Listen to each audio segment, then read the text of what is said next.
Whoa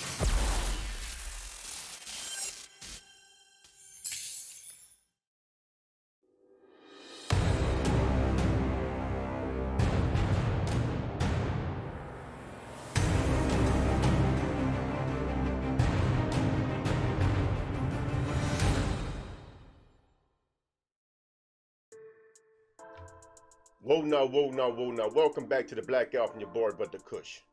On this one here, I want to talk about a marriage statistic that you never hear quoted or repeated anywhere. And of course, somebody's going to say that's because it's not a real stat, but the truth of the matter is, most stats are not real. Most stats are not true. I think it was attributed to Mark Twain that said lies, damned lies, and statistics. The facts are the facts, and statistic style numbering is used to do nothing but lie. It's used to distort reality. It's used to mislead, misrepresent facts. This is why they give numbers or data in statistics.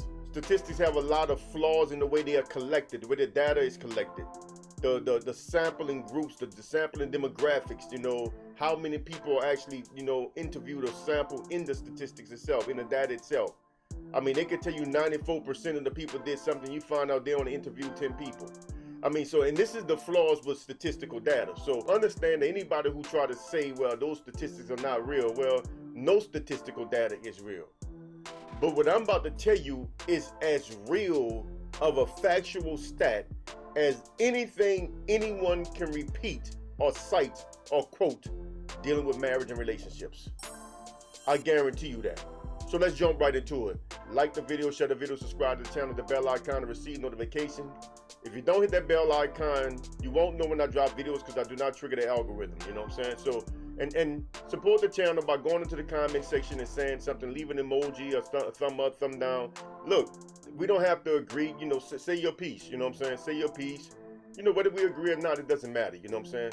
The whole thing is for dialogue to get started, Even for you guys that come in and tell me I'm partly wrong when I'm telling you everything based on experience, look, these are the kind of flaws that y'all gonna have to correct in yourselves. Trying to tell a man that's speaking from personal experience that he's wrong it's crazy. But that's the world we live in right now, where people honestly believe that their beliefs supersede reality, you know what I'm saying? And they don't. But let me get into this marriage stat that nobody ever talks about. Do y'all know that there are more marriageable people that are married than there are unmarriageable people that want to be married? You got it? And let me explain to you why this is. See, because we keep talking about all this, about how hard it is to date and how hard it is to get married, but everywhere I go, I see nothing but couples. You know what I'm saying? I see nothing but couples everywhere. Now, yes, you see more single people, or apparently single people, right? Because you really don't know how many people you see alone that actually have somebody in their life also, right? But you see more apparently, most seemingly single people than you do see couples, right? Because couples don't always go everywhere together, right? So, seeing somebody alone doesn't mean that they are alone. You got to understand that. But what I do notice, though, if I go somewhere where you would expect to see more couples, right? You do see more couples. You see a lot of couples. Anything where you expect to see the kind of thing that people make a date out of, you see a lot of couples. In fact, you see mostly couples. So the reason why you see all these couples, yet you still have all of these men and women online complaining about how hard it is to find somebody, that's because these individuals are unmarriageable.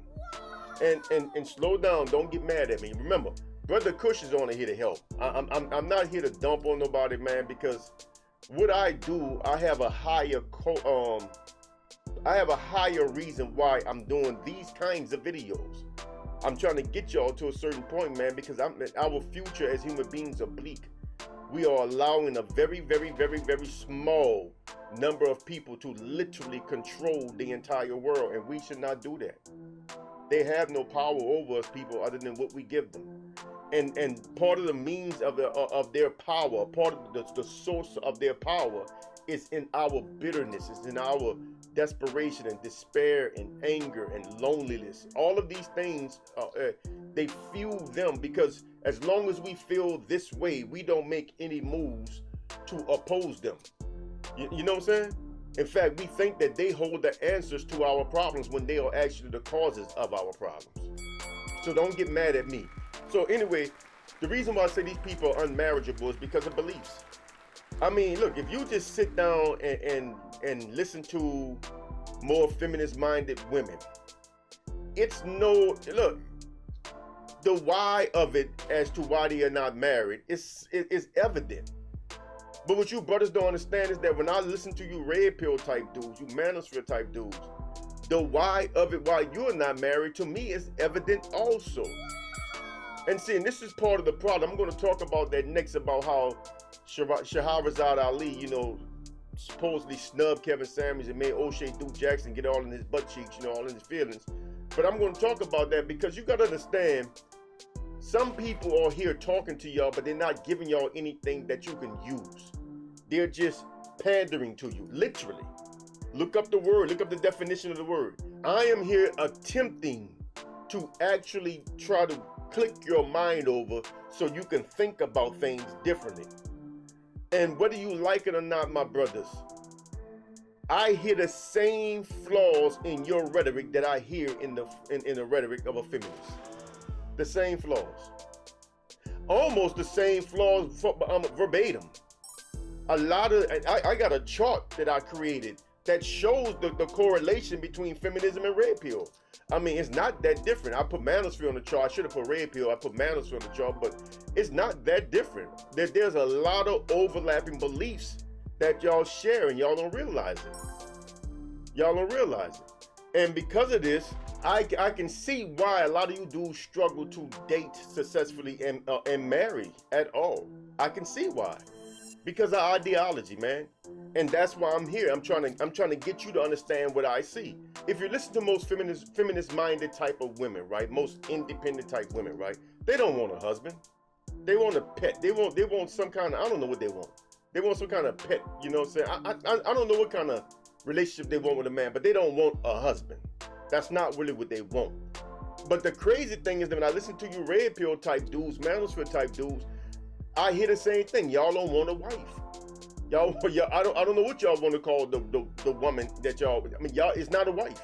Y'all don't want a wife. Y'all want a pet or something. You know, I don't know what y'all want, but it's not a wife. And I hear this on both sides. So what I come to realize, as I look at the world and I look at everybody that I know personally that's married, and all the people that I know personally that's not married, right? And the crazy thing is, everybody from my generation, you know, is married. You know, everybody I know from my generation. But all the younger men that I know are unmarried. But if you listen to their conversations and how they see things, it's clear why they're not married. I mean, it's no surprise that they're not married.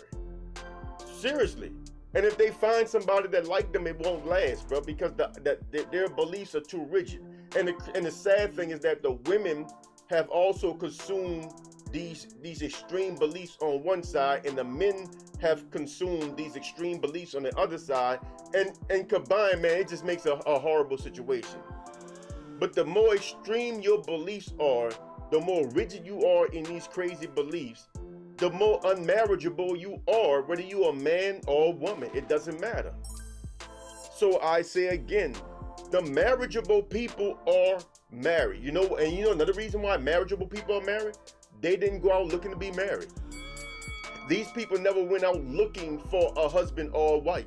They just happened to stumble across somebody that they befriended, that they got close with, and it grew and grew and grew and grew.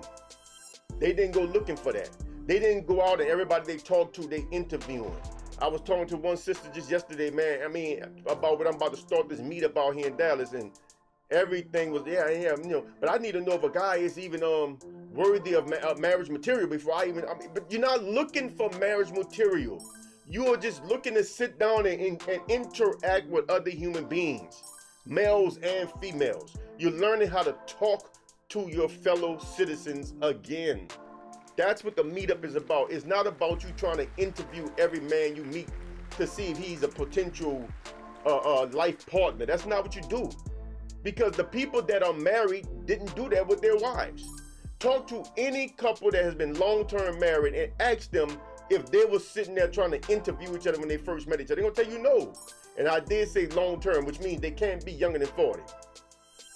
I ain't playing these games with y'all. Y'all ain't about to find nobody that's 27, 28 years old that been married 18 months and ask them nothing. No, we ain't playing these games. I'm talking about people that's been married 15 years or above.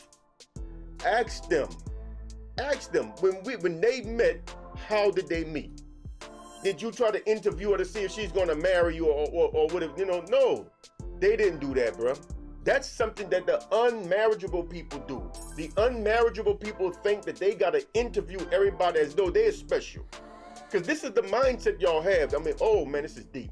This goes into this whole belief that you see everything through the terms of a business. All that goes into it. So you think like you are a boss, and everybody that comes into your sphere, you have to interview them to see if they're worthy to be around you. That's not how real life goes, man. So the unmarriageable people are the ones who move like that and think that they're supposed to interview. Talk to unmarried people. All of them talk exactly the same. And talk to married people, especially long-term married people. All of them talk exactly the same. So the conclusion is that there are way more marriageable people. The people that are marriageable that are not married simply had one or two things happen. Their spouse died, or they married the wrong spouse and got divorced. Because that still does happen to the marriageable, right? You know what I'm saying? But the marriageable people are married. There are way more marriageable people that are married than there are unmarriageable people that wants to be married or think they want to be married. And that's the statistic that y'all need to cite. Y'all need to think about that next time y'all talk. Because all this stuff about the divorce rate is misleading. Yeah, a lot of first-time marriages end in divorce, but a lot of them don't. It's about 50%, right? That's what it is. About 50% of first-time marriages end in divorce. As you see, the number gets lower and lower, which means more and more people are coupled up as they go. What you end up having is about 88% success rate. But we don't talk about that. We don't talk about that. See? We don't talk about that. Because the marriageable people end up married. The unmarriageable people are the ones that never end up married. The ones that struggle. So what you are surrounding yourself by in these spaces, right, online, are the unmarriageable.